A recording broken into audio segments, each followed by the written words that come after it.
ఇప్పుడున్న యంగ్ డాక్టర్స్‌కి who want to be gynaecologist మీరేం చెప్పాలనుకుంటున్నారు? మీరు వర్క్ ఎంతసేపు చేస్తారో అంతసేపు చేసి కొంత టైం మిగిలిన టైంని అప్డేట్ అవ్వడానికి ఎలాగూ వాడాల్సి వస్తుంది some time in a day. నేను అనుకోవటం గైనకాలజిస్టులు అందరికీ gynaecologist are the first persons బేబీని చూసి కానీ ముట్టుకోగలిగిన వాళ్ళు. సో పేరెంట్స్ ముట్టుకోగటానికి ముందు మేము ముట్టుకుంటాము, మేము చూస్తాము. ఒక్కొక్కసారి డెలివరీ మూమెంట్స్ చాలా స్వీట్గా ఉంటాయి, పిల్లలు మా ఏళ్ళు పట్టుకోవటము అవి. I think it is the most satisfying గైనకాలజిస్ట్గా నా ప్రాక్టీస్లో. సో మీరు మీ ఫస్ట్ సర్జరీ చేసినప్పుడు మీకు ఎలా అనిపించింది ఆ ఫీలింగ్? గూస్ బంప్ మూమెంట్స్ అనాలి, ఎందుకంటే ఆ నైట్ అంతా నేను నిద్రపోలేదు, లిటరల్గా పేషెంట్ పక్కనే కూర్చున్నాను. So hi aunty. Hi. So చిన్నప్పటి నుంచి నేను మిమ్మల్ని చూస్తూ పెరిగాను. సో ఒక టాప్ గైనకాలజిస్ట్గా మొదటిగా చూసాను, తర్వాత మా స్కూల్ కరెస్పాండెంట్గా, ఒక ఫ్యామిలీ ఫ్రెండ్గా, మై బెస్ట్ ఫ్రెండ్స్ మదర్గా. So at this point of time నేను నా ఎంబీబీఎస్ ఫినిష్ చేసి పీజీకి సిద్ధంగా ఉన్నాను. So I wanted to meet a person ఎవరైతే నాకు కరెక్ట్ గైడెన్స్ ఇస్తారో. సో మీకంటే బెటర్ గైడెన్స్ ఎవరు ఇవ్వలేరు, and you are the right person for this. So suggestions for young doctors like మీ మాట ముచ్చట నాకు ఇవాళ మాట్లాడాలని ఉంది. సో మీ ఇన్స్పిరేషన్ ఎక్కడ? మీరు ఎలా స్టార్ట్ అయ్యారు? మీరు ఎందుకు అసలు ఫస్ట్ డాక్టర్ అవ్వాలనుకున్నారు? మీ inspiration to become a doctor. Keerthi, first and foremost congratulations. మంచి ర్యాంక్ వచ్చింది నీకు పీజీలో. You are stepping into future. తర్వాత అది మరీ ముఖ్యంగా నేను చిన్నప్పటి నుంచి సమీరతో చూశాను, నీతో మాట్లాడటం మరీ హ్యాపీగా ఉంది నాకు. డెఫినెట్గా మనము చేసే ఈ డిస్కషన్ వల్ల ఎవరికన్నా ఏమన్నా యూజ్ అయితే I be more than happy. ఫస్ట్గా చిన్నప్పుడు పుట్టి పెరిగిన తర్వాత నుంచి మా ఫ్యామిలీ డాక్టర్స్ని చూడటము. మా ఫ్యామిలీ డాక్టర్ మాకినేని రామారావు గారు. ఆయన నాకు ఒంట్లో బాగాలేనప్పుడల్లా ఆయన దగ్గర తీసుకెళ్ళటం, నాన్న ట్రీట్మెంట్ ఇవ్వటము, చాలా మేజర్ సమస్యల నుంచి నన్ను ఆయన కాపాడారు. సో ఆ కృతజ్ఞత చిన్నప్పటి నుంచి ఉండేది. అదొక ఇన్స్పిరేషను నాకు. ఆయన మొట్టమొదటి నేను డాక్టర్ అవ్వటానికి ఆయన ఇన్స్పిరేషన్ ఏమో అనుకుంటాను. ఆ తర్వాత మా నాయనమ్మ వాళ్ళ ఊరు వెళ్ళటము, అక్కడున్న డాక్టర్స్ని కలవటము, మా ఫ్యామిలీ డాక్టర్స్ డాక్టర్ రామచంద్రారెడ్డి ప్రజా వైద్యశాల నెల్లూరు డాక్టర్స్ని, డాక్టర్ శేషారెడ్డి గారు, డాక్టర్ ప్రభాకర్ రెడ్డి గారు, డాక్టర్ రమణారెడ్డి గారు, అలాగే డాక్టర్ పుచ్చలపల్లి మిత్ర, వీళ్ళందరినీ చూస్తూ గడిచింది నా బాల్యం. మేబీ ఎక్కడో ఒక దగ్గర ఆ పునాది స్టార్ట్ అయినట్టుంది. సరే, ఎంబీబీఎస్ నేను ఉస్మానియా మెడికల్ కాలేజ్ నుంచి చేశాను. ఎంబీబీఎస్ చేసేటప్పుడే నేను అనుకోవటం, నేను గైనకాలజిస్ట్గా అవ్వాలని నాకు బలంగా కోరిక ఉండింది. నేను ఏ రోజు కూడా ఏ స్పెషాలిటీ చేయాలని పెద్ద ఆలోచించింది అయితే లేదు. ఆటోమేటిక్ డెసిషన్ అది గైనకాలజిస్ట్ అవ్వటం. That's all I can say. మీరు ఎంబీబీఎస్ ఫినిష్ చేసిన తర్వాత స్టెప్పింగ్ ఇంటు గైనకాలజీ, మీ ఆ పీజీ ఏదైతే ఉందో అది ఎలా గడిచింది? ఆ 3 years మీరు ఎలా స్పెండ్ చేశారు? నేను పోస్ట్ గ్రాడ్యుయేషన్ చెన్నైలో చేశాను, డిఎన్బి చేశాను.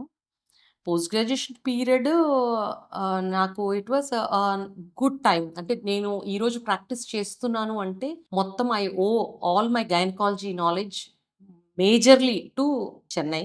సో నా టీచర్స్ బాగా నన్ను ఇష్టంగా నాకు నేర్పించారు. నా కలీగ్స్ కూడా వండర్ఫుల్ కలీగ్స్ ఉన్నారు. టఫ్ టైమ్స్ అవి, ఎందుకంటే లైఫ్లో అప్పుడు పెళ్ళయిన తర్వాత మొదలైంది నా పీజీ జీవితం.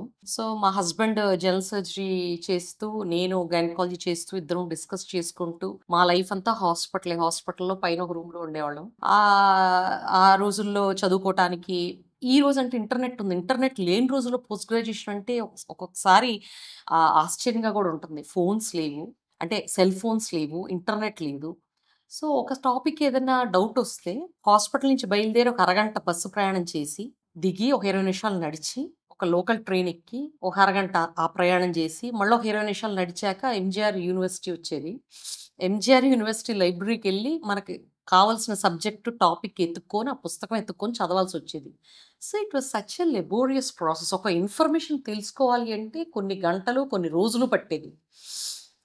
కానీ పుస్తకాలే ఎక్కువ రిలై అయ్యేవాళ్ళం కాబట్టి నాలెడ్జ్కి, ఇతర డైవర్షన్స్ కూడా ఉండేవి కావు. సో అది ప్లస్ అనిపిస్తది. కానీ ఈ రోజుల్లాగా డౌట్ రాగానే ఇన్ఫర్మేషన్ తెలుసుకోగలగటం గానీ, డౌట్ క్లియర్ అవ్వటం గానీ ఉండేది గాదు. So it was taking a long time to ఆహ్, అప్ అప్‌డేట్. సో ఇవి నా మెమరీస్ పోస్ట్ గ్రాడ్యుయేషన్‌కి. కాకపోతే ఆహ్, ఒక థరో ఫౌండేషన్ నాకక్కడే పోస్ట్ గ్రాడ్యుయేషన్‌లోనే జరిగింది. ఆ తర్వాత పెద్దగా ట్రైనింగ్ లేకుండానే ప్రాక్టీస్ మొదలుపెట్టాను. సో, తర్వాత మీ ప్రాక్టీస్ ఎలా స్టార్ట్ అయింది? మేము బేసిక్‌గా ఎక్కడ ప్రజలకి మా యొక్క అవసరం ఉందో అక్కడ ప్రాక్టీస్ ఉంటే బావుంటుందని అనుకున్నాం నేను కానీ, మా హస్బెండ్ డాక్టర్ మధుసూదన్ రెడ్డి. ఆయన general surgery and laparoscopic surgeon. So, చూసినప్పుడు అలా డిసైడ్ చేసి ప్రాక్టీస్ ఇక్కడ మొదలుపెట్టడం జరిగింది. మనం గనుక చూస్తే ఆ రోజుల్లోకి ఇప్పటికి చాలా చాలా మార్పు ఉంది. హ్మ్. అప్పుడు మెజారిటీ అంటే 70% పైన డెలివరీలు ఇంట్లో జరిగేవి. హ్మ్. సో, బేసిక్ మినిమమ్ కేర్ లేక చాలామంది చనిపోవటం మదర్స్, హ్మ్. బేబీస్ చనిపోవటం కూడా కామన్‌గా చూసేవాళ్ళం. అప్పుడు ఏ మేజర్ ప్రాబ్లమ్ ఉన్నా అంటే బ్లడ్ బ్యాంక్ ఫెసిలిటీ సరిగ్గా లేకపోవటం కానీ, లేతే ఇతర సపోర్టింగ్ సర్వీసెస్ అంటే ఇతర స్పెషాలిటీ డాక్టర్స్ అవైలబుల్ ఉండకపోవటం గానీ, లేకపోతే advanced equipments be it advanced ultrasound machines కానీ, సీటీ స్కాన్స్ కానీ ఉండకపోవటం వల్ల సీరియస్ పేషెంట్స్‌ని హైదరాబాద్‌కి రెఫర్ చేయాల్సిన అవసరం ఉన్న రోజులవి. ఆ టైంలో నేను చాలా సార్లు పేషెంట్ షిఫ్ట్ అయితున్నప్పుడు దారిలో మధ్య దూరంలో గాని జస్ట్ హాస్పిటల్ ఎంటర్ అవుతున్నారు హైదరాబాద్‌లో అప్పుడు చనిపోయారని కానీ హ్మ్. చాలా కామన్‌గా వినేదాన్ని. కానీ ఆ టైంలోనే నాతో పాటు అనేక మంది డాక్టర్స్ ప్రాక్టీస్ మొదలుపెట్టారు. ఒక రేంజ్ ఎక్విప్‌మెంట్లు ఉండటము, అవైలబిలిటీ ఉండటము, స్కాన్స్ బాగా విరివిగా రావటము. హ్మ్. సో, ఆ టైంలో వెంటిలేటర్ ఫెసిలిటీస్ కానీ, ఇతర అసోసియేట్ డాక్టర్ హెల్ప్ కానీ దొరకటం వల్ల చాలా వరకు మేజర్ సర్జరీలు గానీ, మేజర్ కాంప్లికేషన్స్ ఉన్న డెలివరీ పేషెంట్స్ గానీ తీసుకోగలిగాము. హ్మ్. సో, అవన్నీ ఆ రోజుల్లో ఆ పేషెంట్స్‌ని తీసుకోవటం వల్ల నేను ప్రౌడ్‌గా చెప్పగలను ఈరోజు దట్ చాలామంది లైఫ్ సేవ్ అయ్యింది. అది at the end of the day చాలా సాటిస్ఫైయింగ్ మొమెంట్స్ అవి. ప్రతి డాక్టర్‌కి ఉంటాయి. Everyone have their own moments. పర్టిక్యులర్‌గా ఒక రూరల్ ఏరియా, ఒక బ్యాక్వర్డ్ రీజియన్‌లో మొదలుపెట్టడం వల్ల అది ఇంకా ఎక్కువున్నాయేమో మాకు అని అనిపిస్తది. హ్మ్. మీ ప్రాక్టీస్‌లో మీ హ్యాపీయెస్ట్ మూమెంట్ అంటే ఏదని చెప్తారు? ఆహ్, చాలా ఉన్నాయి. నేను 2 చెప్తాను. ఒక పేషెంట్‌కి చాలా రోజులు పిల్లలు గాక డెలివరీ అంటే ట్రీట్మెంట్ ఇచ్చిన తర్వాత అమ్మాయి కన్సీవ్ అయ్యి పాప పుట్టింది. హ్మ్. ఒక 6 ఇయర్స్ పాపని జస్ట్ ఒక 1 ఇయర్ బ్యాక్ తీసుకొచ్చింది నా దగ్గరికి. తీసుకొచ్చి "ఏమ్మా ఎట్లున్నావు?" అంటే "బావున్నాను. మా ప్రతిభ మిమ్మల్ని కలవాలని అడిగితే తీసుకొచ్చాను" అంది. అంటే నా పేరు పెట్టుకోవటం చాలా ఎమోషనల్‌గా అనిపించింది నాకు. అంటే అంత ప్రేమ, అభిమానము పేషెంట్స్ దగ్గర నుంచి రావటం అనేది I think it is a big blessing. అది ఎప్పటికీ గుర్తుండిపోయే ఒక మొమెంట్. ఈ మధ్య కాలంలో ఒక కపుల్ ఆఫ్ డేస్ బ్యాక్ ఆహ్, నేను ఎవరికైతే డెలివరీ చేశానో, ఆ డెలివరీ చేసిన పాప అమ్మాయికి ఇప్పుడు 25 ఇయర్స్. హ్మ్. తను ఒక 8 మంత్స్ బ్యాక్ ప్రెగ్నెన్సీతో వచ్చి వాళ్ళ మదర్ "మేడం నాకు డెలివరీ చేశారు మీరు. మా అమ్మాయికి కూడా మీరే చేయాలి" అని అడగడము. ఒక ఫ్యూ డేస్ బ్యాక్ ఆ అమ్మాయికి కూడా డెలివరీ చేసి ఒక పాప పుట్టింది. సో, ఒక న్యూ బోర్న్‌ని ఎత్తుకున్నప్పుడు ఆ 3 జనరేషన్స్‌ని ఒక ఒకటే టైంలో నేను చూసుకోగలిగాను అన్న ఒక విషయం it was enormously happy. I think నేను అనుకోవటం గైనకాలజిస్ట్‌లందరికీ gynaecologists are the first persons బేబీని చూసి గాని ముట్టుకోగలిగిన వాళ్ళు. హ్మ్. సో, పేరెంట్స్ ముట్టుకోగటానికి ముందు మేము ముట్టుకుంటాము. మేము చూస్తాము. ఒక్కొక్కసారి డెలివరీ మొమెంట్స్ చాలా స్వీట్‌గా ఉంటాయి. పిల్లలు మా ఏళ్ళు పట్టుకోవటం. అవి I think it is the most satisfying గైనకాలజిస్ట్‌గా నా ప్రాక్టీస్‌లో చాలా ఉన్నాయి. ఇవి మేజర్‌గా something which I wanted to share to everyone through you. That's so sweet aunty. మీరన్నట్టు ఆ emotional thank you. Touch only గైనకాలజిస్ట్‌లకే చాలా ఎక్కువగా దొరుకుతది. Yeah you are also a part of the family of patient లాగా వాళ్ళు మిమ్మల్ని అవును ట్రీట్ చేస్తారు అవును కాబట్టి. And at the same time మీ మోస్ట్ డిఫికల్ట్ కేసెస్ ఏమైనా ఉన్నాయా మీ ప్రాక్టీస్‌లో? డిఫికల్ట్ కేసెస్ చాలా ఉంటాయి. సి ఒక ఒక మీరు దాంట్లో ఏదైనా స్పెసిఫిక్‌గా చెప్పాలి అంటే? యా నాకిప్పుడు ఒక ప్రముఖ కవి అన్నది గుర్తొస్తుంది. Ships are safe in the harbour but that is not what ships are for అని. బోటుని కట్టేస్తే సేఫ్గానే ఉంటుంది. ప్రాక్టీస్లోకి దూకిన తర్వాత ప్రాక్టీస్ చేస్తూ పేషెంట్స్ని చూసినప్పుడు ఆఫ్ కోర్స్ రకరకాల సమస్యలు ఉంటాయి. పర్టికులర్గా గైనకాలజీ అండ్ ఆబ్స్ట్రిక్స్లో ఫ్యూ కండిషన్స్, ఇప్పుడు అది లివర్ కండిషన్స్ కానీ కోలిస్టేసిస్ ఆఫ్ ప్రెగ్నెన్సీ అంటాము. అంటే పిండం పెరగటం వల్ల ఒత్తుకొని కాలేయంలో నుంచి బైల్ జ్యూస్ బయటికి రాక కొలిస్టేసిస్ దాంతో ద్వారా జాండిస్ వచ్చే అవకాశం ఉంటుంది. అలాంటి కండిషన్లు కానీ లేకపోతే కామన్గా హై బీపీ ఎక్కువయ్యి పేషెంట్కి ట్రీట్మెంట్ ఇస్తున్నప్పటికీ కూడా కొంతమంది కాంప్లికేషన్స్లో ల్యాండ్ అవుతారు.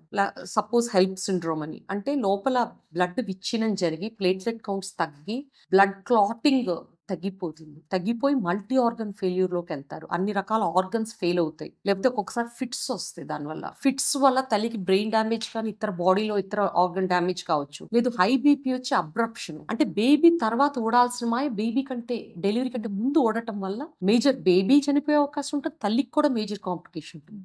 లేదు ఈ రోజుల్లో షుగర్, అంటే జెస్టేషనల్ డయాబెటీస్ అంటాం. ప్రెగ్నెంట్ విమెన్కి షుగర్ అవాయిడ్ చేయలేము దాన్ని, అది ఇన్హెరెంట్. ప్రెగ్నెన్సీ వచ్చిన వాళ్ళకి అది షుగర్ వచ్చే ఛాన్స్ ఉంటుంది. సో ఇలాంటి కాంప్లికేషన్స్ వచ్చినప్పుడు ఒక్కొక్కసారి బేబీ చనిపోవటం, లేదా ఒక్కొక్కసారి తల్లికి అంటే ఇంటెన్సివ్ కేర్లో పెట్టాల్సి రావటం, రేర్గా పేషెంట్ డెత్ కావటం కూడా ఒక్కొక్కసారి చూస్తూ ఉంటాం. These are heartbreaking moments. ఎందుకంటే they are all young women with so much dreams future, కానీ ప్రెగ్నెన్సీకి ఉండే ఇన్హెరెంట్ రిస్క్ అది. సో అలాంటివి చూసినప్పుడు ఇట్ ఈస్ వెరీ డిప్రెసింగ్. కొన్ని రోజులు పడుతుంది మనం నార్మలైజ్ అవ్వటానికి.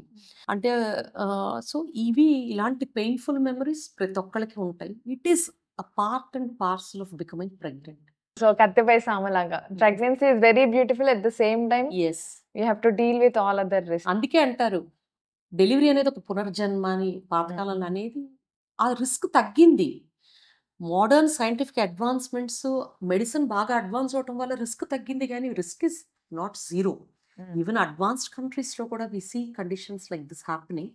కానీ చాలా వరకు మెటర్నల్ మార్టాలిటీ కానీ ఇన్ఫెంట్ మార్టాలిటీ కానీ ఈరోజు మనకి తెలంగాణలో కానీ ఇతర స్టేట్స్లో కానీ బాగా తగ్గాయి. Because of availability of medical services, availability of gynaecologist, availability of supporting services, blood banks కానీ ఇతర సపోర్టింగ్ స్టాఫ్ కానీ, లేకపోతే చాలా మంది అవ్వటం వల్ల ఇంటి దగ్గర నుంచి హాస్పిటల్కి వెళ్ళే టైం తగ్గటం వల్ల, అవేర్నెస్ పెరగటం వల్ల, అంబులెన్స్ సిస్టమ్ ఎక్కువ అవటం వల్ల, వీటన్నిటి వల్ల ఎనార్మస్ ఇంప్రూవ్మెంట్ ఉంది మదర్ యొక్క కండిషన్.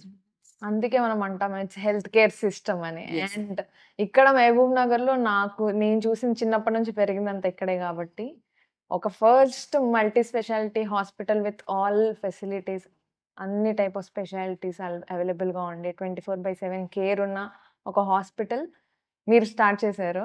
అదైతే నాకు గుర్తుంది. బికాస్ నేను ఎప్పుడు అంటే మీరు ఎప్పుడు హాస్పిటల్ నుంచి దూరంగా కూడా లేరు. Hospital was your home. Yes, so అది తెలుసు. ఎప్పుడు ఇంటికి వచ్చినా కూడా ఆ హాస్పిటల్ డిస్కషన్ అవన్నీ ఉంటుంది. So how did you deal your personal life? Personal life ప్రతి ఒక్క వర్కింగ్ ప్రొఫెషనల్ కానీ హోమ్ మేకర్స్ కానీ ఎవరి సమస్యలు వాళ్ళకు ఉంటాయి. సో కొంతమందికి కొన్ని రకాల సమస్యలు ఉంటాయి, కొంతమందికి కొన్ని రకాల సమస్యలు ఉంటాయి. It is definitely A tight rope walk అనే చెప్పాలి. సమస్యలు అనేక రకాల సమస్యలు, ప్రతి ఒక్క మహిళ వాటిని ఈదుకుంటూ వెళ్ళాల్సిందే. కానీ యాజ్ అ గైనకాలజిస్ట్ నేను ఇక్కడికి వచ్చి పిల్లలు చిన్నగా ఉన్నప్పుడు ఫ్యామిలీ సపోర్ట్ మోస్ట్ క్రూషియల్ అని చెప్తాను. అది మా పేరెంట్స్ సపోర్ట్ కానీ, మా ఫ్యామిలీ మెంబర్స్, మరీ ముఖ్యంగా మా పిన్నులు, నాకు 2 పిన్నులు, వాళ్ళు మా పిల్లల్ని సొంత పిల్లల్లాగా పెంచారు. సో నేను హాస్పిటల్ కేసుకి వెళ్ళినప్పుడు వాళ్ళు రావటము, వాళ్ళ పిల్లలు మా కజిన్స్ ఇంట్లో ఉండటము, ఆ తర్వాత టైంలో మా అత్త మామలు, మాకు హెల్ప్గా తోడుగా ఉన్న మా ఇంట్లో ఆయాలు. I think I'm indebted to each one of them. వాళ్ళందరూ ఉండబట్టి నేను ధైర్యంగా పిల్లల్ని ఇంట్లో వదిలేసి హాస్పిటల్‌కి వెళ్ళగలిగాను. ఎందుకంటే ఏ టైంలో అన్నా కాల్స్ వస్తాయి. ఒక్కొక్కసారి వస్తావా అని పిల్లలు అడిగినప్పుడు వస్తాను. ఒక అరగంటలో డెలివరీ అయిపోతుంది వచ్చేస్తానని చెప్పిన రోజులు కొన్ని గంటల పాటు రాకపోవటం, లేతే ఏదైనా పేషెంట్ బ్లీడింగ్ ఎక్కువ అవ్వటం గానీ, ఏదైనా కాంప్లికేషన్‌లోకి వెళ్ళటం గానీ, రాకపోవటం గానీ, అలా పిల్లలు డిసప్పాయింట్ అయిన సందర్భాలు ఎన్నో ఉంటాయి. ఎందుకంటే రెడీ అయ్యి సినిమాకెళ్తాము. సినిమాకెళ్ళిన తర్వాత 5, 10 నిమిషాల్లో ఫోనొస్తది డెలివరీ కేస్ వచ్చిందని. లేపోతే సర్జరీ చేసిన పేషెంట్‌కి బీపీ ఫాలో అవుతుందని. అలా వదిలేసి మన మైండ్ అప్పుడు సినిమా మీద ఉండదు. పిల్లల్ని చూడమని చెప్పినా వాళ్ళు చూడకుండా ఇంటికి మీతో పాటు వచ్చేస్తామని వచ్చేసేవాళ్ళు. అలా ఇంటికి వచ్చేసిన తర్వాత పేషెంట్ స్టెబిలైజ్ అయిన తర్వాత ఇంకొకసారి వెళ్దాం అంటే, వద్దులే టీవీలో వచ్చినప్పుడు చూద్దామనని అలా అనటం అనేది డిసప్పాయింటింగ్ మొమెంట్స్. కానీ ఆ పేషెంట్‌ని బాగు చేసి పేషెంట్ బాగయిన తర్వాత అదే ఒక హ్యాపీ మొమెంట్. ఏముంది ఈరోజు కాకపోతే రేపు చూస్తాం సినిమా. ఆ పేషెంట్ లైఫ్ అయితే తిరిగి రాదు కదా అని అనిపిస్తది. యాక్చువల్‌గా పేషెంట్ బాగా సిక్‌గా ఉండి ఇంటెన్సివ్ కేర్‌లో ఉన్నప్పుడు మూడంతా అప్‌సెట్‌గా ఉంటది. ఆ పేషెంట్‌లు బాగయ్యేదాకా 24 గంటలు అదే మనసులో ఆలోచన తిరుగుతా ఉంటుంది. అట్లా ఇంపార్టెంట్ ఫ్యామిలీ ఫంక్షన్స్ మిస్ అవ్వటము, ఇంపార్టెంట్ ఫ్రెండ్స్ యొక్క ఇన్విటేషన్స్‌ని కాదనాల్సి రావటం ఎన్నో జరిగుంటాయి. But it is part of life. ఇక పర్సనల్‌గా దీనివల్ల గూడా కొంచెం ఫ్యామిలీలో ఏ ఫ్యామిలీ అయినా నేనంటాను ఫ్యామిలీ థ్రైవ్ అవ్వాలంటే అదొక మొక్క లాంటిది. మొక్క తీసుకొచ్చి పెట్టిన తర్వాత దానికి సరిపడా నీళ్లు పొయ్యాలి. సరిపడా సన్‌లైట్ ఇవ్వాలి. సరిపడా పోషకాలివ్వాలి. న్యూట్రియంట్స్ ఇవ్వాలి. అలాగే ప్రతి ఫ్యామిలీలో ఫ్యామిలీ లైఫ్ బాగుండాలి. వైఫ్ అండ్ హస్బెండ్ రిలేషన్‌షిప్ బావుండాలి. పిల్లలతో రిలేషన్‌షిప్ ఉండాలంటే దానికి నర్చరింగ్ అవసరం. నర్చరింగ్‌కి మోస్ట్ ఇంపార్టెంట్ ఇంగ్రీడియంట్ టైమ్. మనం ఏదిచ్చినా ఇవ్వకపోయినా టైం ఇవ్వగలగాలి. అది పిల్లలతో కావచ్చు, అది స్పౌస్‌తో కావచ్చు. సో, ఆ టైం ఇవ్వాల్సినంత ఇవ్వలేము. So, one of the most difficult relationships డాక్టర్స్‌కి ఉంటాయని నేను అనుకుంటాను. It was very difficult to do it. Support ఖచ్చితంగా ఫ్యామిలీ సపోర్ట్ ఉండాలి. సోషల్ సపోర్ట్ ఉండాలి. నెట్వర్క్ మనకి హెల్ప్ చేసేవాళ్ళు గానీ, మనకి వంట చేసేవాళ్ళు గానీ, మనకి డ్రైవ్ చేసేవాళ్ళు గానీ సపోర్ట్ అవసరం. సొసైటీ సపోర్ట్ అవసరం. మీ స్టాఫ్, మీ కలీగ్స్, మీ డాక్టర్స్. సో, ఈ సపోర్ట్ సిస్టమ్ అంతా బావుంటేనే మనం ఒక ప్రయాణం సక్సెస్‌ఫుల్‌గా చేయగలం. Yeah! Do you have any regrets? Either professionally or personally? ఒక్కొక్కసారి ఫ్రస్ట్రేషన్ ఉంటది. బికాజ్ మనం చదివినప్పుడు ఇంటర్నెట్‌లో కానీ చూసినప్పుడు మోస్ట్ అంటే మన ఇండియాలో లైఫ్ ఎక్స్‌పెక్టెన్సీ ఇప్పుడు ఈరోజు 69-70 అంటున్నాము. But doctors life expectancy is much less. డాక్టర్స్‌లో డిప్రెషన్ రేట్స్, యాంగ్జైటీ రేట్స్, అలాగే సూసైడ్ రేట్స్ కూడా అన్‌ఫార్చునేట్‌గా ఎక్కువే. నేను గైనకాలజిస్ట్ ఎందుకయ్యాను, డాక్టర్ ఎందుకయ్యాను రిగ్రెట్ అవ్వలేదు గానీ, ఫ్రస్ట్రేటింగ్ మొమెంట్స్ అయితే డెఫినెట్‌గా లైఫ్‌లో ఉంటాయి. అబ్బా! అనిపిస్తది. ఎందుకంటే అంత కష్టపడి అంతా చేసిన తర్వాత కూడా ఒక ఔట్‌కమ్ మనం అనుకున్నట్టు ఎక్స్‌పెక్టెడ్‌గా ఉండకపోవచ్చు. అన్‌ఎక్స్‌పెక్టెడ్ స్టిల్ బర్త్స్ ఉంటాయి. డెలివరీ అవుతుంటుంది. రీజన్ ఉండదు. ఫీటల్ హార్ట్ లాస్ట్ దాకా ఉంటుంది. కానీ బేబీని రివైవ్ చేయలేము. అలాంటి సిట్యుయేషన్స్ కానీ లేకపోతే పేషెంట్స్‌కి చెప్తాము. వాళ్ళు ఫర్ వాట్ ఎవర్ రీజన్ వాళ్ళు అనుకున్న టైంకి హాస్పిటల్‌కి రాలేకపోవటం. బేబీకి ఇష్యూ కావటం గానీ, మదర్‌కి ఇష్యూ కావటం గానీ చూస్తాము. ఇలాంటివి చూసినప్పుడు చాలా మూడ్ డిస్టర్బ్ అయిపోతది. ఏంటి మనము ఇంత చదువుకుని కూడా ఇలా చేయలేకపోయాము. ఇలా 100% పర్ఫెక్ట్ రిజల్ట్ ఇవ్వలేకపోయామని. కానీ అప్పుడే అనిపిస్తది life is not perfect. Life has it's ups and downs. Pregnancy itself is a risky thing. So, at the end of the day మన డ్యూటీ మనం చేశామా అని అనుకుని దాన్ని ఒక ఇంపాషనేట్‌గా దాని లైఫ్‌ని నడపగలిగితేనే అది మనం ప్రాక్టీస్ చేయగలం తప్ప, ఎక్కువగా ఎమోషనల్‌గా తీసుకుంటే కూడా ప్రాక్టీస్ చేయలేమేమో అని ఒక్కొక్కసారి అనిపిస్తుంటుంది. మీరు ఒక ఆబ్స్ట్రిక్ గైనకాలజిస్ట్‌గా మీరన్నీ అందరికి ప్రెగ్నెన్సీ ఇవన్నీ చూస్తూనే ఉన్నారు. అందరికి ట్రీట్ చేస్తూనే ఉన్నారు. How did you deal your own pregnancies? నా గైనకాలజిస్ట్, నా ఆబ్స్ట్రిషన్ డాక్టర్ బాలమ్మ మేడము. ఆవిడ నాకు చదువు చెప్పటమే కాదు, మా పిల్లల డెలివరీలు కూడా చేశారు. నాకిద్దరు పిల్లలు. ఒకళ్ళు నార్మల్ డెలివరీ, ఒకళ్ళు సిజేరియను. నార్మల్ డెలివరీ అయిన తర్వాత అబ్బా! పేషెంట్స్‌కి ఇంతమందికి నార్మల్ డెలివరీలు చేశాను కానీ, నిజంగా పేషెంట్ ఇంత పెయిన్ భరించి డెలివరీ అవుతారా అని నిజంగా నా రెస్పెక్ట్ మదర్స్ పట్ల చాలా పెరిగింది. సిజేరియన్ అయిన తర్వాత ఓకే. సిజేరియన్ సెక్షన్ జరిగితే ఆ తర్వాత సమస్యలు ఎలా ఉంటాయని థియరీ తప్ప అప్పటిదాకా ప్రాక్టికల్ నాలెడ్జ్ ఉండదు కాబట్టి అది జరిగిన తర్వాత ఓకే పెయిన్ ఎన్ని రోజులు ఉంటుంది, ఏం ఇబ్బందులు ఉంటాయి, పిల్లల్ని ఫీడ్ చేయటం ఏం ప్రాబ్లమ్స్, తీసుకోవాల్సిన జాగ్రత్తలు ఏంటి, వూండ్ కేర్ ఏంటి, వూండ్ ఎన్ని రోజులకి మానుతుంది, ఆ నమ్నెస్ అనేది ఎన్ని రోజులు ఉంటుంది, ఇలాంటి డీటెయిల్స్ అన్ని పర్సనల్గా ఎక్స్పీరియన్స్ అయ్యాను కాబట్టి నేను అవన్నీ కూడా ఫస్ట్ హ్యాండ్ ఇన్ఫర్మేషన్ లాగా పేషెంట్కి చెప్పడం మొదలుపెట్టాను. ఐ థింక్ ఇది నా డెలివరీ నుంచి నేను నేర్చుకున్న విషయాలు. సో మీరు ప్రాక్టీస్‌ని అలాగే పర్సనల్ లైఫ్‌ని how did you balance? Because ఇప్పుడు కరెంట్‌లీ వర్క్ లైఫ్ బ్యాలెన్స్ అనే టాపిక్ చాలా ఎక్కువ అందరి కన్సర్న్ అదే. అవును. మా ఏజ్‌లో ఇప్పుడు కరెంట్‌లీ మేము మా బ్రాంచ్ చూస్ చేసుకోవాలంటే ఒక క్రైటీరియా వర్క్ లైఫ్ బ్యాలెన్స్ ఎలా ఉండబోతుంది అనేది. సో దాని గురించి మీరేం చెప్పగలుగుతారు? వెరీ గుడ్ క్వెషన్ కీర్తి. బేసిక్‌గా లైఫ్ అనేది ఒక సర్కిల్ అనుకుంటే మనము, ఆ సర్కిల్‌లో మన కెరియరు, ఎడ్యుకేషను, మన స్పౌస్, కిడ్స్, హాబీస్, ప్యాషన్స్ ఇవన్నీ కూడా వాటి రోల్స్ అవి ప్లే చేయాలి.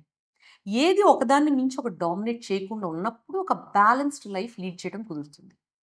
సెకండ్ థింగ్ నాకేమనిపిస్తదంటే this is a fast paced life. మాకన్ని డైవర్షన్స్ లేవు. మాకంత సోషల్ మీడియా లేదు. We never had so many opportunities to do or things to do. కాబట్టి ఫ్యామిలీ, పిల్లలు, హస్బెండ్‌తో ఏదో ఒక పూట సినిమా చూడటమో, సినిమాకెళ్ళటమో, లేకపోతే కొన్ని పాటలు వినటం తప్ప ఓ పుస్తకం చదవటం. ఇది డైవర్షన్స్ ఉండేవి. ఇప్పుడు డైవర్షన్స్ ఎక్కువైనప్పుడు ఆ బ్యాలెన్స్ ఒక ఇంపార్టెన్స్ పెరిగింది. ఇంకా కాన్షియస్‌గా ఎఫర్ట్ పెడితే తప్ప అది వర్క్ లైఫ్ బ్యాలెన్స్ మెయింటైన్ చేయడం కష్టము. ఎందుకు అవసరం అంటే మన సేనిటీ మనం మెయింటైన్ చేయటానికి ఒక గుడ్ ప్రొఫెషనల్‌గా ఉండాలంటే ఒక ఇంట్లో ప్రశాంతత ఉండాలి. ఒక ప్రొఫెషనల్‌గా లీడ్ చేసిన తర్వాత మళ్ళీ ఆ ప్రొఫెషన్ కంటిన్యూ చేయటానికి ఒక గుడ్ హోమ్ ఎన్విరాన్మెంట్ ఉండాలి. So these are both intertwined. కాబట్టి దాన్ని బ్యాలెన్స్డ్‌గా ఒకటి ప్యాషనేట్ నేనెప్పుడు గైనకాలజీ తప్ప ఇంకొక సబ్జెక్ట్ నేను ఆలోచించలేదు. I never thought myself as something else. So నాకు ఆ డౌట్ ఏం లేదు. కానీ ఆ గైనకాలజీ ప్రొఫెషన్ అనేది స్లీప్‌లెస్ నైట్స్ ఉంటాయి. ఇరిటబుల్‌గా ఉంటది నిద్ర లేకపోవటం వల్ల. ఒక ఇంపార్టెంట్ పిల్లల యొక్క పేరెంట్ టీచర్ మీటింగ్ మిస్ అవ్వాల్సొస్తది. లేకపోతే పిల్లలు ఫోన్ చేసినప్పుడు మనం ఫోన్ ఎత్తలేము. సర్జరీలో ఉంటాము. So these are all difficult moments. అయితే వాటిలి గురించి పిల్లలతో చెప్తూ, స్పౌస్‌తో షేర్ చేసుకుంటుండటం వల్ల వాళ్ళ అండర్‌స్టాండింగ్ సమస్య తగ్గకపోవచ్చు. కానీ వాళ్ళ అండర్‌స్టాండింగ్ బెటర్ అవ్వటం వల్ల హోమ్ ఎన్విరాన్మెంట్ బెటర్‌గా ఉంటుంది. సో అప్ ఫ్రంటే ఇది నా ప్రయారిటీ. నాకిది ఇష్టము. నేనిది చేయాలనుకుంటున్నాను. మీకంటూ మీ టైం పెట్టుకోండి. కేటాయించుకోండి. హాఫ్ అన్ అవర్ కావచ్చు, 1 అవర్ కావచ్చు. మీ ఇష్టమైన పనులు ఆ టైంలో చేసుకోండి. That is your time. ఆ టైం ఉండటం వల్ల రీచార్జ్ అవుతది బాడీ, బ్రెయిన్. సో ఫిజికల్‌గా యాక్టివ్‌గా ఉండటము, దానికి టైం కేటాయించడం. Be it gym, be it exercise, be it swimming whatever. So ఎందుకంటే ఒక హెల్తీ బాడీ అవసరం ఒక హెల్తీ మైండ్‌కి. చాలా చాలా అవసరం. సో ఈ హెల్త్‌ని ఎందుకంటే doctors are very poor in maintaining health because they are too busy, too tired. So ఈ ఎనర్జీ డ్రైన్ అవ్వకుండా ఇవన్నీ చేయటము. తర్వాత proper understanding, discussion and up front చెప్పండి. ఇది నా అవసరాలు. మీ స్పౌస్ అవసరాలు మీరు అర్థం చేసుకోండి. మీ అవసరాలు మీ స్పౌస్ అర్థం చేసుకోవాలి. ప్లస్ మీ ఫ్యామిలీ సపోర్ట్ ఉంటే I think that is most wonderful. ఎందుకంటే నాకు ఇండియాకి, బయట కంట్రీస్‌కి నేను చాలా కంట్రీస్ చూసాను. మేజర్ డిఫరెన్స్ ఇదే అనిపిస్తుంది. బికాస్ ఇక్కడ అడగకుండానే హెల్ప్ చేసే ఫ్యామిలీ మెంబర్స్ ఉంటారు. అక్కడ you have to ask for help. ఒక గంట మా పాపని చూసుకుంటావా? ఇలా అని అడగాలి మనం. ఫ్రెండ్స్‌ని గాని దట్ ఈస్ దేర్ కల్చర్.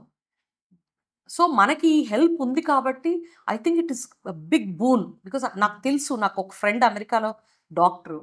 తను 2 ఇయర్స్ బాబుని తీసుకొని ఇండియా వచ్చి ఒక 2 మంత్స్ వెకేషన్ తీసుకొచ్చింది. ఎందుకు అంటే అన్నం తినిపియటానికి నాకు టైం కుదరట్లేదు అక్కడ. సో బాబుకి అన్నం తినిపియాలి నేను. అన్నం తినిపిచ్చి వాడికి సాలిడ్ ఫుడ్స్ అలవాటు చేయడానికి నేను టైం తీసుకున్నాను అన్నప్పుడు రియల్‌గా మనకున్న హెల్ప్‌ని ఎంత టేక్ ఇట్ ఫర్ గ్రాంటెడ్‌గా చూస్తామా అని ఒక్క నిమిషం అనిపించింది నాకు. So this is the thing. You have decided to be a doctor. You have decided to be a specialist. If you have decided to be a gynaecologist. మీరు ఒక డెసిషన్ తీసుకున్నాక రతన్ టాటా అన్నట్టు You take your decision, but work to make the decision right. So take the decision and stick to your decision and make it right. You have to make, of course, efforts pettali. ఆలోచన చేయాలి. Planning is most important I say. You have to plan, otherwise you may not succeed in all the things you want to do. So ఇప్పుడు currently I finished my MBBS, yeah, PG exam రాసాను, congratulations. Counselling కోసం wait చేస్తున్నాను. Yeah, gynaecology తీసుకోవాలన్న interest నాకు ఇప్పుడు ఉంది. Wonderful. So నాలాగా gynaecology తీసుకోవాలి అనుకున్న ఎంబీబీఎస్ డాక్టర్స్కి మీరేం సజెషన్స్ ఇస్తారు? First of all, I'm so happy that you are joining into my fold, and gynecology is an excellent subject. See, there are so many things. మనము ఒక కెరియర్, ఒక path, ఒక సబ్జెక్ట్ డిసైడ్ చేసుకునేటప్పుడు multiple things మనం చూస్తాము. First and foremost, I think నా ఉద్దేశంలో, నా పర్సనల్ ఒపీనియన్ ఇది, సబ్జెక్ట్ చూసుకునేటప్పుడు choose what you are passionate about. అంటే మా హస్బెండ్ నేను జనరల్ సర్జరీ తప్ప నేను చేయను ఏది అని అనేవాడు. నేను గైనకాలజీ తప్ప ఏమీ చేయను అని. సో ఎందుకనంటే, because that is how I identify my self at the end of the day. నాకు కష్టమో నష్టమో హ్యాపీనెస్ ఇచ్చే సబ్జెక్ట్ నేను చూస్ చేసుకుంటాను. సెకండ్ థింగ్, మీ ప్యాషన్ చూస్ చేసుకున్నారు. దెన్ అందరూ సబ్ స్పెషాలిటీస్ చాలా వచ్చేసినాయి. మా అప్పుడు అన్ని లేవు, ఇప్పుడు వచ్చేసినాయి. So if you want little work life balance, you can choose some speciality which doesn't need a call, night call అవసరం లేని ఫీటల్ మెడిసిన్, లేకపోతే maybe laparoscopy to some extent, యూరోగైనకాలజీనో. You can choose a subject where you have little more work life balance. లేదు, you want that adrenaline rush, you like an emergency, then go for obstetrics. You want a very calm life, you can choose infertility. So it is all each to their own. So you can adokati subject choose chestunadu, then subject choose cheskunnaka ఏ కాలేజ్కి వెళ్ళాలి. I think college దగ్గరికి వచ్చేటప్పటికి, college which is busy, which has number of patients, will give you more exposure న్యాచురల్గా. Because 3 years నువ్వు valuable and precious youth నువ్వు spend చేసేటప్పుడు, 300 కేసులు చేసే వాళ్ళకి, 3000 కేసులు చేసే వాళ్ళకి, you have more exposure, you have more case load. You are, అంటే ప్రతిసారి ఉంటేనే చదవగలం అనేది కాదు. I did in a hospital which had a moderate load, but ఎక్కువ మంది పీజీస్ ఉన్నప్పుడు బెటర్ ఎక్స్పోజర్ ఉంటుంది మీకు. So look at that, and also look at the faculty, where you have a nice faculty which who are friendly with students. It is also important, but end of the day, mental tension, anxiety, toxic atmosphere ఉండకుండా ఉంటే మీరు బెటర్గా 3 years మీరు చదువుకోగలరు, నేర్చుకోగలరు. కాబట్టి it is always important that you have good environment and other things you choose. మీరు ఎంత దూరంలో ఉండాలనుకుంటున్నారు, మీ ఇంటి దగ్గర నుంచి, మీ ఫ్యామిలీ దగ్గర నుంచి, that is of course completely personal choice. ఒక ఐడియల్ డాక్టర్ పేషెంట్ రిలేషన్షిప్ ఎలా ఉండాలి? బికాస్ నాకు తెలుసు you have very sweet patients. అందరు మీ దగ్గరికి ఎంత బాగా, అంటే డెలివరీ అయిన తర్వాత కూడా వాళ్ళ పిల్లల్ని తీసుకొని రావడము, చూపించడం, I see all happy moments with you. So I think it is ఒక డాక్టర్ పేషెంట్ రిలేషన్షిప్ ప్రతి ప్రాక్టీస్ చేసే డాక్టరు చేస్తూ ఉంటారు. నాకు ఒక కొన్ని ఫ్రస్ట్రేటింగ్ మూమెంట్స్ ఉంటాయి, కొంచెము అంటే అప్సెట్ అయిన టైమ్స్ ఉంటాయి. Part of life, because we're after all human beings. కానీ నేను బిలీవ్ చేసేది, నేను ఫాలో చేసేది, చేస్తే కరెక్ట్ అని అనిపించేది మాత్రం 2 things.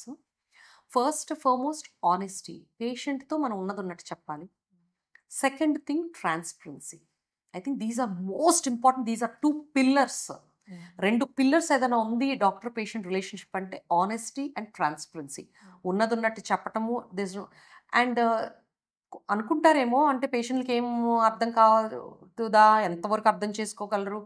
ఐ థింక్ ఎక్స్ప్లెయిన్ చేసి టు ద ఎక్స్టెంట్ పాసిబుల్ వాళ్ళకి అర్థమయ్యే స్టైల్లో, అర్థమయ్యేటట్టు మనం చెప్పగలం కూడా.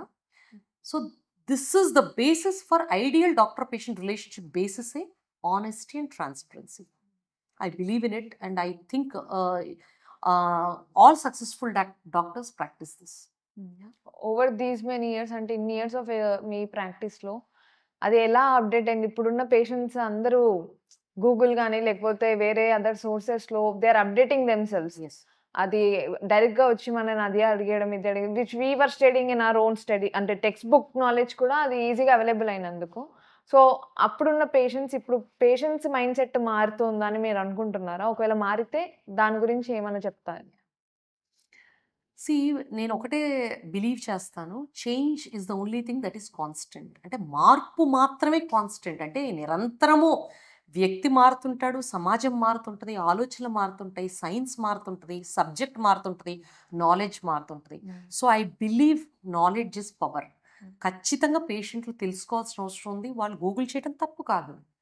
సో, దానివల్ల డాక్టర్‌లకి బాధ్యత పెరిగింది. తెలియంది మనం గూగుల్ చేస్తాము. ఎవరు కూడా కంప్లీట్ నాలెడ్జ్‌తో పుట్టరు కదా! So, we keep evolving. So, తెలియని విషయం ఉంటే, అమ్మా నాకు ఆ విషయం తెలీదు. నేను చూసి చెప్తానని చెప్పడంలో సిగ్గుపడాల్సిందేమీ లేదనేది I believe in it. So, కొన్ని లాభాలున్నాయి, కొన్ని నష్టాలు కూడా ఉంటాయి. ఎందుకంటే గూగుల్ జనరలైజ్ చేసి చెప్తుంది. స్పెసిఫిక్‌గా ఆ పర్టిక్యులర్ సిట్యుయేషన్‌కి అవసరమా కాదా? సపోజ్ ఫైబ్రాయిడ్స్ ఉంటే హిస్టెక్టమీ చేయాలి అనేది గూగుల్ చెప్పచ్చు. కానీ ఆ పర్టిక్యులర్ పేషెంట్‌కి ఫైబ్రాయిడ్ సైజ్ ఎంతుంది? అది ఏ ప్లేస్‌లో ఉంది? దానివల్ల అమ్మాయికి ప్రాబ్లమ్స్ వస్తున్నాయా? నిజంగా హిస్టెక్టమీ అవసరమా లేదా అనేది ఆ డాక్టర్ మాత్రమే డిసైడ్ చేస్తారు. ఎందుకంటే చాలా అంశాలు పరిగణలోకి తీసుకోవాలి. ఆ అమ్మాయి ఏజ్ ఎంత? ఆ అమ్మాయి ఫర్టిలిటీ కన్సర్న్ ఏంటి? పిల్లలు కావాలనుకుంటుందా? ఆ ప్రాబ్లమ్ వల్ల ఏమైనా లైఫ్ రిస్క్ ఉంటదా? లైఫ్ రిస్క్ లేనప్పుడు ఆ అమ్మాయికి సమస్య ఏమీ లేనప్పుడు సర్జరీ అవసరమా? ఇవన్నిటిని ఆలోచించి ఒక ఒక ఆప్షన్ చెప్తాము. దేర్ ఇస్ నో డెసిషన్ మెడిసిన్‌లో. These are all the options. దాన్ని కాఫెటేరియా అప్రోచ్ అంటారు. అంటే ఒక కెఫేకెళ్తే టీ ఉంది, కాఫీ ఉంది, బోర్న్‌విటా ఉందని మనం ఎలా చెప్తామో, మీకున్న ప్రాబ్లమ్‌కి మెడిసిన్స్ ఉన్నాయి. ఇంకొక ఆప్షన్ ఉంది, ఇంకొక ఆప్షన్ ఉంది. సో, దీంతో ఇది అడ్వాంటేజ్, డిసడ్వాంటేజ్, దీంతో ఇది అడ్వాంటేజ్, డిసడ్వాంటేజ్, దీంతో ఇది అడ్వాంటేజ్, డిసడ్వాంటేజ్ చెప్పినప్పుడు the patient has every right and every duty to choose what ever she wants. దానికి సపోర్ట్ చేయడానికి మనం ఉంటాం యువతల పక్కన. So, this is what I sincerely believe. So, patients రకరకాలుగా వస్తుంటారు. డెఫినిట్‌గా they can understand when you give వాళ్ళు ఈరోజు ఉండొచ్చు, మనతో ఉండకపోవచ్చు. బట్ ఐ ఫీల్ ఫైనలీ మనం మనం చెప్పిన అడ్వైస్ సిన్సియర్ అడ్వైస్ అయితే I think it will reach them. So, keeping yourself updated with world will keep you alive అన్నట్టు. సో, రీసెంట్‌లీ మీరు ఎంఆర్‌సీఓజీ కూడా ఫినిష్ చేశారు. So, what was your motivation behind it? బేసిక్‌గా నాకు చదవటం చాలా ఇష్టము. ఇంకొకటి కూడా చెప్తాను. మెడిసిన్ చదివేటప్పుడు ఎంబీబీఎస్ అయిపోతే డిగ్రీ తెచ్చుకుంటే అయిపోద్ది కదా! పోస్ట్ గ్రాడ్యుయేషన్ అయిపోతే అయిపోద్ది కదా! అని అనుకునేవాళ్ళం. కానీ అది కరెక్ట్ కాదనేది ప్రాక్టీస్ చేసే కొద్దీ తెలిసింది. ఎందుకంటే కొత్త కొత్త మెడిసిన్స్ వస్తుంటాయి. కొత్త కొత్త ప్రొసీజర్స్ వస్తుంటాయి. కొత్త కొత్త సర్జికల్ టెక్నిక్స్ వస్తుంటాయి. కొత్త కొత్త ఇన్‌స్ట్రుమెంట్స్ రిలీజ్ అవుతుంటాయి. లేతే ఇతర సబ్జెక్ట్స్ మాకు helping subjects like ultrasound improve అవుతుంది. ఒకప్పుడు డిటెక్ట్ చేయలేనివి ఈరోజు డిటెక్ట్ చేయగలుగుతున్నాం. ఒకప్పుడు ఓపెన్ సర్జరీ చేయాల్సింది ఈరోజు లాప్రోస్కోపీ చేస్తున్నాము. ఒకప్పుడు అసలు వీళ్ళు తల్లిదండ్రులు కారు అనుకున్న వాళ్ళు ఈరోజు ఒక్క సెమెన్ కణం ఉన్నా గానీ ప్రెగ్నెన్సీ తీసుకురాగలుగుతున్నాం. So, these are all updates. So, latest updates ఎప్పుడూ నాకిష్టము చదవటము. సో, నాకు ఈ ప్రాక్టీస్‌లో పడిపోయి ఎంఆర్‌సీఓజీ ఫినిష్ చేయటం కుదరలేదన్న ఒక వెలితి ఎక్కడో ఉండిపోయింది లోపల. అది కోవిడ్ స్టార్ట్ అయిన తర్వాత బయటకొచ్చి అప్పుడు టైం చాలా ఉండింది. ఓపీస్ లేవు. బయటకెళ్ళేది లేదు మనము. So, there was a lot of time. So, ఆ టైంలో వై నాట్ అని అనిపిచ్చి ఐ స్టార్టెడ్ ఇట్. నా లైఫ్‌లో చాలా హ్యాపీనెస్ ఇచ్చిన మొమెంట్ నేను ఎంఆర్‌సీఓజీ ఫినిష్ చేసి లండన్‌లో ఆ డిగ్రీ తీసుకున్న మొమెంట్ ఐ థింక్ అది ఎవరి కోసమో కాదు. It was a long term ఆహ్, గోల్ అనాలు, కోరిక అనొచ్చు. మా పేరెంట్స్‌కి కానీ, ఫ్యామిలీ మెంబర్స్‌కి కానీ, స్టాఫ్‌కి కానీ, కలీగ్స్ కానీ so many of them felt happy. Even I was able to learn అంటే సబ్జెక్టే కాదు, ఒక కొత్త పర్స్పెక్టివ్ కూడా వచ్చింది డిగ్రీతో. It's a proud moment. I'm really ఎవరైనా లైఫ్‌లో ఒకటి అచీవ్ చేయాలనుకోవటానికి ఆ విల్ పవర్, పట్టుదల, ఆ కృషితో పాటు వాళ్ళ ఫ్యామిలీ మెంబర్ సపోర్టు, వాళ్ళ లైఫ్‌ని ఆ గోల్ చుట్టూతా అలైన్ చేసుకోగలిగటము. ఇది చాలా ఇంపార్టెంట్. అది చేయగలిగినప్పుడు డెఫినిట్‌గా ఏ గోల్ అయినా ఛేదించడం సాధ్యమవుతుంది. సో, మిమ్మల్ని ఎంఆర్‌సీఓజీ తీసుకోవడం చూసిన తర్వాత నాకు personally inspiration. It's never late to do anything అని. ఎగ్జాక్ట్‌లీ. ఆ అవేర్‌నెస్ కూడా ఇప్పుడు మీరు రెగ్యులర్‌గా చేసే వీడియోస్, ఆ వీడియోస్ ఇనిషియేటివ్ అయితే రియల్‌గా అది ఎంతమందికి హెల్ప్ అయితుందంటే రోజొకరు మాకు షేర్ చేస్తున్నారు. ఇదిగోండి మీ ఆంటీ చేస్తుంది అని. So, nice to hear. ఆ! అది ఒక ఆ అవేర్‌నెస్ క్రియేట్ చేయడం గూడా ఇప్పుడు ఇంపార్టెంట్. బికాజ్ సెల్ఫ్ ట్రీట్మెంట్ ఎరాలో ఉన్నాం మేము బేసికల్లీ. ఎవరు వాళ్ళ ఓన్ ట్రీట్మెంట్ చేసుకోవడానికి ఎందుకు ఒకరిని రీచ్ అవ్వడం అనే ఆలోచనలో ఉన్న సిట్యుయేషన్స్‌లో ఉన్నారు గాబట్టి, అలాంటి అవేర్‌నెస్ నాకు తెలిసి ఇప్పుడు అందరికీ అవసరం. సో, ఏదున్నా గూడా we have to consult our own gynaecologist. We have to concern our respective specialist. Yes. అదైతే ఇంపార్టెంట్ అని అనుకుంటున్నాను నేను కూడా. As a lady gynaecologist work life balance ఎలా మెయింటైన్ చేయాలి? ఇక్కడ కీర్తి, ప్రొఫెషన్ ఇంపార్టెంట్. ప్రొఫెషన్‌కి డెఫినిట్‌గా చదువుకునేటప్పుడు ఎక్కువ టైం స్పెండ్ చేయాల్సొస్తది. కానీ అన్‌ఫార్చునేట్‌గా మన లేడీస్‌కొచ్చేటప్పటికి అదే టైంలో స్కిల్స్ నేర్చుకోవాలి. అదే time that is also the biological age to be pregnant. So, you need to plan your family also. So, నేనెప్పుడు చెప్తున్నప్పుడు best age to conceive is 20s. The next best age is early 30s. So try to plan your family around that time. If you are planning a family, it is always, అంటే it is not only అంటే more successful percentage of ప్రెగ్నెన్సీయే కాదు, pregnancy complications కూడా తక్కువ ఉండే time అది. So think about it. మీరు ఏ డెసిషన్ తీసుకున్నా అది ఆలోచించి డెసిషన్ తీసుకోండి. So, as a take home message ఇప్పుడున్న యంగ్ డాక్టర్స్‌కి who want to be a gynaecologist మీరేం చెప్పాలనుకుంటున్నారు? See, be it gynecologist or any other specialty, work-life balance is very, very important. మీరు వర్క్ ఎంతసేపు చేస్తారో అంతసేపు చేసి, కొంత టైం మిగిలిన టైంని అప్డేట్ అవ్వటానికి ఎలాగూ వాడాల్సే వస్తది. Some time in a day. మిగతా time destressing. Stress is an important thing ఈ రోజుల్లో మన లైఫ్. ఫాస్ట్ పేస్డ్ లైఫ్‌లో ప్రతి ఒక్కళ్ళు రకరకాల మనకు ప్రొఫెషనల్ టెన్షన్‌లు ఉంటాయి.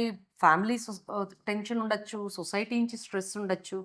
So, try to device methods.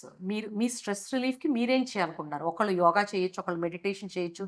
One may take sports. One may go biking. Whatever. Define your stress busters and do that. దానికి టైం స్పేర్ చేసి do that. And most important, give time for physical activity. Minimum 45 minutes per day. At least 5 to 6 days a week. Whatever you like, do it. Next, spend time with family and close friends. Valuable quality time ఇది. ఇది మీకు తెలియకుండానే network ఈ spend చేయటం వల్ల positive networking, feel good factor పెరగటము, happiness పెరగటము. Many studies have vouched for it. So spend time with people you love, you care, and you who are equally affectionate with you. Next, sleep. Please prioritize sleep. 7 to 9 hours sleep is most essential. So take that into consideration and have quality sleep. Finally, sometimes not everything is in our hands. కొన్ని life altering moments ఉండొచ్చు. Whatever it is in a person's, be it shift of career, be it anything that you have lost a person close to you. If you're not able to deal with it, or you're not able to deal with family or relatives or friends, seek professional help. Nothing. తప్పు లేదు అందులో. There are psychologists for a reason. There are psychiatrists for a reason. Please seek professional help and make yourself strong enough to deal with the situation. So, moments ఉంటాయండి. Rest if you must, but don't you quit. This is what I always say and believe. Rest తీసుకోండి, pause ఇవ్వండి మీ లైఫ్కి, but please do not quit. So, thank you aunty.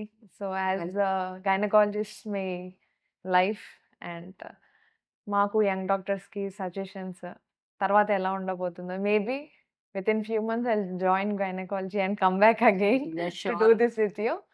So it was a valuable and quality time, as you said, because I spent with my loved one. Thank you so much. Thank you very much, Kirti, for giving me this opportunity. All the best. Thank you.